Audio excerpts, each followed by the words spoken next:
आप देख रहे हैं इंडिया न्यूज राजस्थान। मैं हूं आपके साथ पराग गुप्ता। स्वागत है आपका हमारे खास कार्यक्रम बोलो राजस्थान में।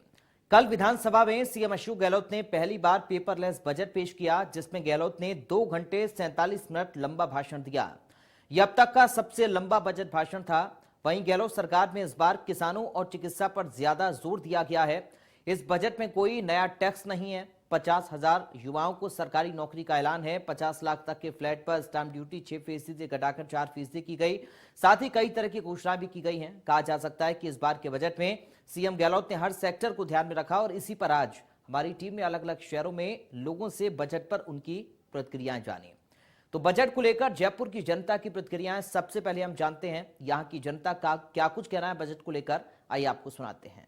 राज्य सरकार के बजट का पिटारा खुल चुका है। पिटारे में कई सौगातें जिलों को और पूरे प्रदेश वासियों को दी है, चाहे वो चिकित्सा की बात हो, चाहे शिक्षा की बात हो या नए आयामों को जोड़ने की बात हो। हर सौगातें मुख्यमंत्री से दी गई है। हालांकि और तमाम मंत्री है उनका साफ है कि बजट को लेकर मंथन लगातार किया गया था। अपने अपने जिलों की समस्याओं को मुख्यमंत्री के सामने रखा गया था और मुख्यमंत्री की ओर से बजट में घोषणा के वादे किए गए थे, जिन्हें जो है बजट के तहत जो है जो सौगात के रूप में दिया भी गया। कुछ लोग मेरे साथ है, इनसे ही जानते हैं।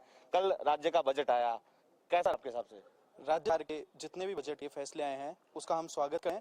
सभी छात्रों ये खुशी का मौका 50,000 के लगभग राज्य निकाली और हम बोले कि शिक्षा क्षेत्र में ही चिकित्सा की सभी क्षेत्र के अंदर है सरकार बहुत बसला लिया है। शिक्षा के क्षेत्र के अंदर नए विद्यालय खोले, चिकित्सा के क्षेत्र डेलाइट हॉस्पिटल में कई आईसीयू खोले हैं। जयपुर की अगर अपन बात करें तो गढ़वाल के अंदर 50 करोड़ के जो चिकित्सालय है उसका वो किया जाएगा, निर्माण किया जाएगा। और हमारे सांगानेर की बात करें, सांगानेर के अंदर नए सैटेलाइट हॉस्पिटल की सौगात दी गई है। तो हम माननीय मुख्यमंत्री जी का इसके लिए धन्यवाद करना चाहेंगे और जो बजट है उसका हम स्वागत करते हैं। बिल्कुल, देखिए निश्चित तौर पर जो उम्मीद थी उस पर मुख्य पूरी तरह खड़े हुए हैं। लगता है शिक्षा के साथ नए आयामों को भी जोड़ा गया है। सबसे पहले तो मीडिया के जरिए मेरे सभी प्रदेश एवं छात्रों को मेरा नमस्कार। जैसा कि ये कल राज्य सरकार ने बजट पास करता है, इनका मैं स्वागत करता हूँ। एवं इन्होंने जो आईआईटी और आईटीआईटी सेक्शन के अंदर जो बजट पास करा है, उनके तहत जो पहले के जो आईटीआई से संस्थान है उनके अंदर टीचर नहीं है और इन्होंने नई संस्थान को खोलने का और घोषणा की है। बिल्कुल, देखिए शिक्षा में नए आयामों को जोड़ा गया है क्योंकि युवा चाहे नए नए आयामों को जोड़ा के शिक्षा के साथ साथ उनको रोजगार मिल सके। इस प्रदेश में जिस तरह के हाल थे, कोरोना में लगातार स्थिति को संभालने के लिए मुख्यमंत्री और चिकित्सा मंत्री की ओर से प्रयास किया गया और सौगात भी कहीं ना कहीं मिली। क्या लगता है सौगातों का पिटारा पूरी तरह से खुल गया प्रदेशवासी?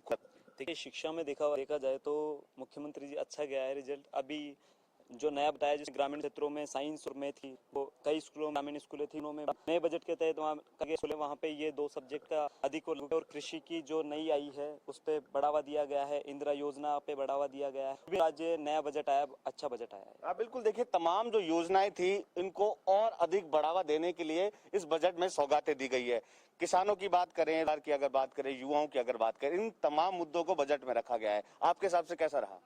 इसमें बहुत अच्छा किया है इन्होंने और इसमें मतलब ऐसा बोला है कि आने वाले 3 साल में 10,000 के आसपास पंप का वो योगदान रहेगा हमारा और 14 करोड़ रुपए का कुछ ऐसा है कि उन्होंने माफ कर दिया है किसानों का और बहुत अच्छा किया है इन्होंने। बिल्कुल, देखिए निश्चित तौर पर जो उम्मीद जताई जा रही थी उसमें राज्य सरकार खरी भी उतरी है। क्या लगता है बीमा की बात भी यहाँ बजट में की गई है, कृषि जो महाविद्यालय है उनको खोलने की बात गई है, कॉलेज खोलने की बात भी यहाँ की गई है। नर्सिंग कॉलेजों का हम भी स्वागत करते हैं सभी उसका। 50 नर्सिंग महाविद्यालय खोलने का जो फैसला लिया है वो भी तरीके से है। और हम महाविद्यालय की बात करें, जो महाविद्यालय उसका हम करते हैं अधिकार, हम धन्यवाद। बिल्कुल, तौर पर यहाँ राज्य सरकार का धन्यवाद भी किया जा रहा है। क्या उम्मीद थी रोजगार को लेकर, कैसा रहा हिसाब से बजट? रोजगार को लेकर तो कोई उम्मीद नहीं थी और बजट तो बिल्कुल ठीक था, पर इसके अंदर जो कृषि विज्ञान का जो विषय है उसको लेकर सिर्फ 1000 ही पद बढ़ाए गए हैं और इससे जो 1000 पद बढ़ाए गए हैं इससे जो एग्रीकल्चरल जो स्टूडेंट है उनको ही भारी मुनाफा हुआ है बस। बिल्कुल, देखिए साफ युवा है, साफ तौर पे कहना है कि जो वादे मुख्यमंत्री की ओर से किए गए थे उनको पूरा करने का काम भी किया गया है। हेल्थ सेक्टर में लगातार एक के बाद एक सौगातें जो है जिलों को भी दी है। राजधानी जयपुर की अगर बात करें, जयपुर में SMS अस्पताल और गणगौरी बाजार जो अस्पताल है वहां पर भी सौगातों का पिटारा खोला गया है। साथ ही साथ नर्सिंग कॉलेज खोलने की बात भी मुख्यमंत्री की ओर से बजट में की गई है। कुल मिला के कहा जा सकता है जिस तरह की उम्मीद जो सूबे की जनता को थी उसमें जो बजट है वो पूरी तरह से खरा उतरा है। कैमरा पर्सन तनुज शर्मा के साथ मैं बसंत, इंडिया न्यूज जयपुर। गंगापुर के लोगों की राज्य बजट पर क्या कुछ प्रतिक्रियाएं हैं, क्या कुछ इस बजट को लेकर लोग कह रहे हैं, हमारे संवाददाता ने वहां पर लोगों से बातचीत की। अशोक गहलोत मुख्यमंत्री ने बजट पेश कर दिया है और बजट में क्या क्या सौगातें दी है। गंगापुर इलाके में काफी कुछ सौगातें मुख्यमंत्री ने दी है। आइए गंगापुर की जनता से जानते हैं कि उनको बजट में क्या सौगातें मिली और आने वाले दिनों में क्या ये फायदा पहुंचेगा। जी बताइए कि जो सीएम साहब ने बजट में घोषणाएं की है उनका इस एरिया में किस तरह से फायदा होगा। गहलोत साहब ने गंगापुर की जनता के लिए बहुत ही अच्छी सौगातें दी है जो आने वाले विकास कार्य की मील का पत्थर साबित होगा। जैसे गहलोत साहब ने 8 करोड़ का ऑडिटोरियम बनाने की घोषणा की है, 6 करोड़ की लागत से कॉलेज बनाने की घोषणा है, 4 करोड़ की लागत से खेल स्टेडियम बनाने की घोषणा की है। ये विकासशील बजट को दर्शाता है। और भी कई सौगातें दी है जो जैसे हमारे ट्रॉमा सेंटर की घोषणा की है जिसमें काफ़ी जो भी हाईवे पे एक्सीडेंटल वगैरह केस होंगे उसके लिए हमारी भीलवाड़ा में सबसे पहले खाली भीलवाड़ा के अलावा गंगापुर में ही ट्रॉमा सेंटर बनाया गया है और अलग अलग हमारे हॉस्पिटल में डॉक्टर्स वगैरह सब हमें दिए गए हैं जो गंगापुर के लिए बहुत ही अच्छा उपयोगी साबित होगा। जी आप बताएं बजट को लेकर आप क्या क्या विचार।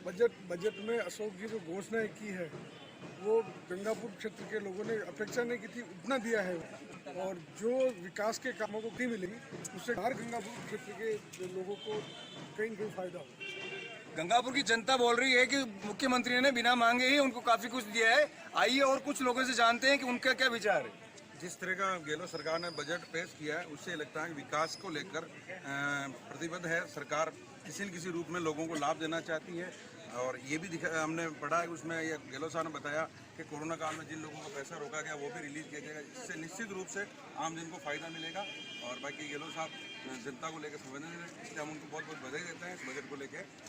आप बताइए क्या बजट में जो घोषणाएं की है क्या अमली जामा पहना पाएगी सरकार। अभी जो राजस्थान में 4 उपचुनाव आ रहे हैं सही मायने में तो बजट की जो भी घोषणा है ये चारों उपचुनाव जीतने के लिए की है। अभी जो राजस्थान में है वो सरकार के खिलाफ हवा बह रही है और चारों उपचुनाव में इसकी पोल खुल जाएगी तो उसको कंट्रोल करने के लिए ये सरकार ने ये बजट पेश किया है और जहाँ भी ये उपचुनाव में इनकी मीटिंग हुई है सब नेताओं ने उनकी ऐसी घोषणाएं की है जो उनको कार्यान्वित करना संभव नहीं है। उपचुनाव को लेकर जो लुभावनी घोषणाएं की जा रही है सरकार द्वारा ऐसा भी जनता का मानना है। आइए और अन्य लोगों से भी जानते हैं कि वो क्या इससे इत्तेफाक रखते हैं। मैं पूर्व छात्र संघ अध्यक्ष लखन गहलोत सरकार द्वारा मुख्यमंत्री माननीय अशोक जी गहलोत द्वारा जो घोषणाएं की गई है इससे आमजन बहुत खुश है और ख़ास तौर से युवा वर्ग विद्यार्थी वर्ग गंगापुर में कन्या महाविद्यालय को खुलवाना ये बहुत बड़ा कदम है। गंगापुर में ट्रॉमा सेंटर जिसकी ज़रूरत थी, हाईवे पे बहुत ज़्यादा एक्सीडेंट होते हैं उसकी ज़रूरत थी ट्रॉमा सेंटर की।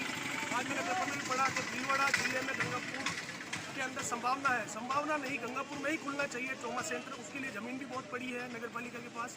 दूसरी बात पहले जो कॉलेज अलॉट हुआ था श्रीमान दिवंगत विधायक कैलाश जी त्रिवेदी के नाम से उस कॉलेज का फंड भी जारी कर दिया गया है, ये बहुत बड़ी बात है। दूसरी बात गंगापुर कॉलेज में BA BCom के अलावा BSc की फैकल्टी भी यहाँ होनी चाहिए क्योंकि बहनों को बाहर पढ़ने के लिए भीलवाड़ा जाना पड़ता है। इससे अच्छा यहाँ ये सुविधा मिल जाए तो उनका समय बचेगा। तो युवाओं की मांग है कि कॉलेज के अंदर जो 2 फैकल्टी पहले चल रही है और अब BSc भी खुलनी चाहिए।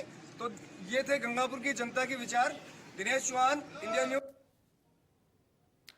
बजट को लेकर अजीतगढ़ की जनता की प्रतिक्रियाएं किस तरीके से सामने आई हैं, इंडिया न्यूज संवाददाता ने वहां की जनता से भी बातचीत की। कितनी खुश है जनता इस बजट को लेकर या फिर किन उम्मीदों को ये बजट उनकी पूरा नहीं कर पाया, वो भी हम सुनते हैं। मैं शेखावाटी अंचल जो शहीदों के धरा के नाम से जाना जाता है इसमें मुख्यमंत्री अशोक गहलोत ने शहीदों के लिए बहुत अच्छी घोषणा की और ये बजट शहीदों के परिजनों के सम्मान के लिए समर्पित महसूस हो रहा है। इसमें वीरांगना और अविवाहित शहीद के माता पिता को 5,000 रुपये प्रति माह पेंशन और 5 लाख की FD जो सरकार ने घोषित की है, इससे शेखावाटी अंचल के शहीदों को सम्मान मिलेगा। बहुत खुश हैं। जो गरीब असहाय और वंचित और मजदूरों से जुड़ा हुआ बजट है। सबसे बड़ी चीज है हेल्थ इंश्योरेंस जिसमें भामाशाह से वंचित लोगों जिनके मध्यम वर्ग के ऐसे लोग जिनको हेल्थ इंश्योरेंस का फायदा नहीं मिल पा रहा था वो इसके दायरे में आ जाएंगे और उनका 5 लाख रुपए तक का मुफ्त इलाज होगा। बजट में आपको इस क्षेत्र को क्या सौगात मिली है? हमारे क्षेत्र को माननीय विधायक दीपेंद्र सिंह शेखावत के प्रस्तावों के अनुसार एसीजेम कोर्ट दिया है, श्री माधोपुर कस्बे को सीवरेज लाइन मिली है, साथ में कुंभाराम लिफ्ट परियोजना के तहत इन श्री माधोपुर के गांवों को पेयजल की सुविधा उपलब्ध करवाई जाएगी। मैं सीएम अशोक गहलोत के बजट घोषणा के बाद बीकानेर के लोगों से इंडिया न्यूज राजस्थान के संवाददाता भवानी जोशी ने बातचीत की। आइए सुनवाते हैं। कोरोना काल के बाद राजस्थान के मुख्यमंत्री अशोक गहलोत ने बजट पेश किया। बजट में किस तरह से बीकानेर को लाभ मिला है और बीकानेर को क्या क्या सौगात मिली है और यह बीकानेर की अपेक्षा हुई है। आइए हमारे साथ कुछ राजनीतिक कार्यकर्ता, एडवोकेट और कुछ लोग शामिल हैं, उनसे बात करते हैं किस तरह से इस बजट में आपको किस तरह से ये बजट पेश किया, उसमें आपको किस तरह से मानते हैं। राजस्थान में जो मुख्यमंत्री महोदय द्वारा जो बजट पेश किया गया है वो उसमें सभी वर्गों का ध्यान रखा गया है, खासकर किसानों का, युवाओं का, स्टूडेंट का, सभी वर्गों का ध्यान रखा है। और विशेषकर बीकानेर के लिए बजट में बहुत अच्छी सौगात दी गई है, जिसमें 5 जो है न्यायालयों की स्थापना के आदेश किए हैं और एडवोकेट्स के लिए 10 करोड़ रुपए bar association, bar council of Rajasthan में जो दिए गए हैं। बीकानेर को चिकित्सा क्षेत्र में भी एक 50 बेड का ICU की घोषणा की है और शिक्षा के क्षेत्र में आयुर्वेद महाविद्यालय की घोषणा की है। इस प्रकार से सभी वर्गों का कृषि कनेक्शन में 50,000 सोलर और 50,000 कृषि कनेक्शन के आदेश किए हैं। शिक्षा के क्षेत्र में 5वीं तक 8वीं तक विद्यार्थियों को फ्री ड्रेस और किताबें भी निःशुल्क जो है देने की घोषणा की है। सभी वर्गों का ध्यान रखा गया। कंपटीशन में आने वाले विद्यार्थियों को निःशुल्क यात्रा, यहाँ तक पशुओं को बीमार होने पर एम्बुलेंस की जो है फ्री व्यवस्था कर दी है कि कोई भी जो है एम्बुलेंस 108 में फ़ोन करके एम्बुलेंस की फ्री व्यवस्था है। तो सभी वर्गों का ध्यान रखा है, आदमियों के साथ साथ जानवरों का भी पूरा ध्यान रखा है। इस बजट में आप किस तरह से मानते हैं अशोक गहलोत ने जो बजट पेश किया, किस क्या बजट अभी राजस्थान सरकार के द्वारा जो बजट यहाँ दिया गया है वो हम जो है संतोष मानते, निराशाजनक बजट है। आप ये देखिए कि हर 17 तारीख की मंथली के अंदर हम सारे वकील लोग हाई कोर्ट की बेंच के लिए यहाँ जाते हैं और ज्ञापन भी देते हैं कलेक्टर के मार्फत चीफ मिनिस्टर को, लेकिन उस पर कोई सुनवाई आज तक नहीं हुई। और मैं नहीं समझता कि हाई कोर्ट की बेंच हम ही सरकार की उसमें ले सकेंगे। दूसरी बात, जैसा कि अभी बेरोजगारी चल रही है, कोई व्यक्ति एग्जाम देता है, थोड़े दिन बाद उसमें स्टे आ जाता है, कोई व्यक्ति फिर बेचारा पैसे भरता है, कोई फिर उसके अंदर रुकावट आ जाती है। आप पेपर देखिए, उन पेपरों में लिखा हुआ है किस प्रकार से रिश्ते टूट रहे हैं, सगाइयाँ टूट रही है, सिर्फ इसलिए कि उस व्यक्ति की एज ज़्यादा जा रही है और वो बेरोजगार है। बेरोजगार को कोई अपनी लड़की भी देना नहीं चाहता। ये सब गहलोत सरकार की मेहरबानी है। आप ये देखिए जिस प्रकार से गहलोत सरकार बार बार में घोषणाएं कर रही हैं। अभी जैसे इन्होंने कहा कि साहब हमारे यहाँ पे ये कॉमर्शियल कोर्ट तो बहुत पहले की मांग है हमारी, उस पर भी ये लॉलीपॉप जो अभी उपचुनाव की वजह से दे रहे हैं, होगा कुछ नहीं, सिर्फ कागजी कार्रवाई है, मुँह जुबानी कार्रवाई है। आप जब अपने घर को नहीं संभाल सकते, सचिन पायलट है, आप हैं, अभी इनका आला कमान राहुल गांधी जी आए थे, उस पर आप अपने सचिन पायलट को वहाँ से नीचे उतार देते हैं मन से, तो जो व्यक्ति अपने आप को नहीं संभाल पा रहा है वो राजस्थान की जनता को क्या संभालेगा। हम बहुत दुखी हैं। वेट के अंदर बार बार में कहते हैं साहब गैस के दाम, फलां के दाम, राजस्थान सरकार वेट क्यों नहीं कम करती। अगर राजस्थान सरकार वेट कम करेगी तो पेट्रोल, डीजल या गैस अपने आप कम हो जाएगी।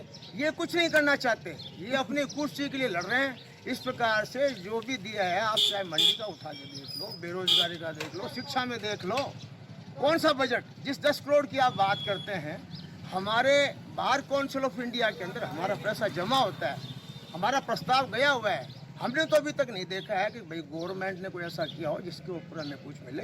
इस प्रकार से ये जो सरकार ने बजट पेश किया है वो निराशाजनक है, हम उसकी भर्त्सना करते हैं। ये जो बजट दिया है उसको किस तरह से मानते हैं? व्यापारी वर्ग को कोई राहत नहीं दी गई। जो किसानों की बात करते हैं, किसानों के लिए आंदोलन करते हैं। जिस सरकार ने जनता से, किसान से वादा किया था कि हम 10 दिन के अंदर किसानों का ऋण माफ़ कर देंगे, वो ऋण आज तक माफ़ नहीं हुआ। दूसरा, जैसे हमारे वकील साहब बता रहे थे, पेट्रोल और डीजल, मैं इसको उदाहरण देना चाहूँगा कि पंजाब में कांग्रेस की सरकार है, जहाँ 10 रुपये 20 पैसे नीचा पेट्रोल और डीजल मिल रहा है, जो राजस्थान के अंदर बड़ी मात्रा में तस्करी होती है। यदि आम जनता को और किसान को अशोक गहलोत जी राहत देते तो जनता मानती कि बजट पेश किया है। ये बजट सिर्फ खोखला है, कुछ भी नहीं है। पिछली घोषणाएं अभी तक पेंडिंग है। 44 कृषि मंडियों की पिछले बजट में घोषणा की थी, जो आज तक लागू नहीं हुई। ये फ्री दवाइयों की बात करते हैं, पीबीएम की हॉस्पिटल जाके देख लो, कोरोना काल के अंदर जो 75 की लिस्ट थी वहाँ 10 दवाएं नहीं मिलती थी। ये बिल्कुल फेल बजट है और आम जनता इस बजट को देखकर कहीं न कहीं अपने आप को ठगा महसूस करती है। अशोक गहलोत ने जो बजट पेश किया, किस तरह मानते हैं? माननीय मुख्यमंत्री ने जो बजट पेश किया है, व्यक्तिगत राय मेरी है, बहुत अच्छा और संतुलित बजट है। एक आयुर्वेदिक महाविद्यालय जिसकी बहुत लंबे समय से प्रतीक्षा थी बीकानेर, उसका सपना पूरा हुआ है। एटीएस की चौकी बीकानेर को मिली है। जल, बिजली, इस बारे में कई महत्वपूर्ण फैसले लिए। मेरे हिसाब से ये बहुत संतुलित बजट है। आप इस बजट को किस तरह मानते हैं? बजट तो पिछली बार भी देखते हैं, अशोक गहलोत साहब जब करते आए ये बजट, इनका कभी भी इम्प्लीमेंट होता ही नहीं है। क्यों? क्योंकि पहले तो ये अपनी खुद घर को ही नहीं संभाल पा रहे, तो बजट को इम्प्लीमेंट कहाँ से करेंगे? किसानों की ये बातें करते हैं, किसानों के साथ हो रहे हैं, अभी उनको हवा लगा रहे हैं, खुद के पास कोई मुद्दा है नहीं। तो किसानों की बात ही करते हैं, तो पहले जो वादा किया था किसानों का ऋण माफ करना, वो करना, तो वो तो कर दो पहले। मैं इस बजट को कुछ भी नहीं मानता। और उधर जमवा रामगढ़ में बजट को लेकर जनता क्या कुछ कहती है, आइए सुनते हैं। जो जिले हैं, तहसील है, उसको राजस्थान सरकार ने कुछ न कुछ दिया है। बात करें जमवा रामगढ़ की, तो जमवा रामगढ़ में भी अब रिको एरिया खुलेगा, जिससे लोगों को रोजगार मिलेगा। हमारे साथ जमवा रामगढ़ के कुछ लोग हैं, उनसे बात करते हैं कि बजट से उनकी क्या आशाएं हैं। सर, बजट कल पेश हुआ है, जिसमें जमवा रामगढ़ में रिको एरिया खोलने की जो बात की गई है और आंधी को भी तहसील बनाने की बात की गई है, क्या कहना चाहोगे आप? सबसे पहले तो मैं राजस्थान सरकार का बहुत बहुत धन्यवाद करना चाहता हूं, जो कि उन्होंने जमवा रामगढ़ एक ग्रामीण इलाके में रिको इंडस्ट्री देके हमारे विकास को चार चांद लगा दी है। इस रिको इंडस्ट्री एरिया से जमवा रामगढ़ के युवाओं को रोजगार मिलेगा, वहां के लोगों को अच्छी आमदनी मिलेगी और उसी के साथ जो आंधी उप तहसील बनाई हुई थी उसको तहसील बना के राजस्थान सरकार ने एक बहुत अच्छी सौगात दी है। इस सौगात से स्थानीय लोगों को बहुत बहुत फायदा मिलेगा और मैं इस बजट को बहुत ही अच्छा बजट मानता हूं और इससे सभी को फायदा होगा। मध्यम वर्ग परिवार को, गरीब परिवार को इससे ज़्यादा फायदा मिलेगा। इससे गरीब किसानों को अच्छी उपज मिलेगी, वहाँ पे अपने छोटे छोटे मिनी प्लांट खोल के या फिर किसी भी तरीके से छोटे मोटे मिनी रोजगार मिलेंगे। इससे सभी वर्ग का फायदा होगा। ये बहुत अच्छी सौगात है जो आज जमवा रामगढ़ को मिली है। हमारे साथ और भी लोग जुड़े हुए हैं, उनसे बात करते हैं कि जमवा रामगढ़ में जैसे जमवा रामगढ़ बांध है, उसका भी बजट में कुछ होना चाहिए था, क्या कहना चाहोगे आप? मैं ये कहना चाहूँ एमएलए साहब का बहुत बड़ा धन्यवाद है जो हमें ये सौगात दी है और कृपा रामगढ़ के बांध के लिए इन्होंने कुछ सोचा, उसके लिए भी कुछ मतलब देने की कृपा करें।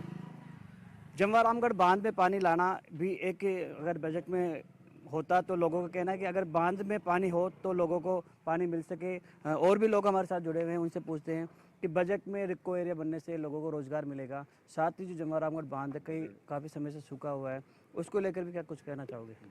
उसको भी पानी तो बहुत बढ़िया है, लेकिन पानी के लिए भाई पानी रामगढ़ बंदे के लिए भी कुछ सोचा जाए, सरकार से ये निवेदन है थोड़ा। तो लोगों का कहना है कि रिको एरिया बनने से लोगों को रोजगार तो मिलेगा, लेकिन जो जमवा रामगढ़ की पहचान है, जमवा रामगढ़ की जिससे नाम जुड़ा हुआ है, दूर दूर से पर्यटक वहाँ घूमने आते थे और पूरे जयपुर की जो प्यास बुझाने वाला जमवा रामगढ़ है उसको बजट में नहीं जोड़ा गया है। जो बजट में जमवा रामगढ़ पर भी फोकस किया जाना चाहिए, प्रशासन ये लोग अनुरोध करें। जमवा रामगढ़ से मुकेश सैनी, इंडिया न्यूज। तो आज बॉलीवुड राजस्थान में आपने लोगों की राय जानी, बजट को लेकर क्या कुछ लोगों की राय है, किस तरह से लोगों को इस बजट के जरिए फायदा होगा या फिर क्या क्या सुविधाएं लोगों को इस बजट के बाद मिलने वाली हैं, ये लोगों ने बताया है।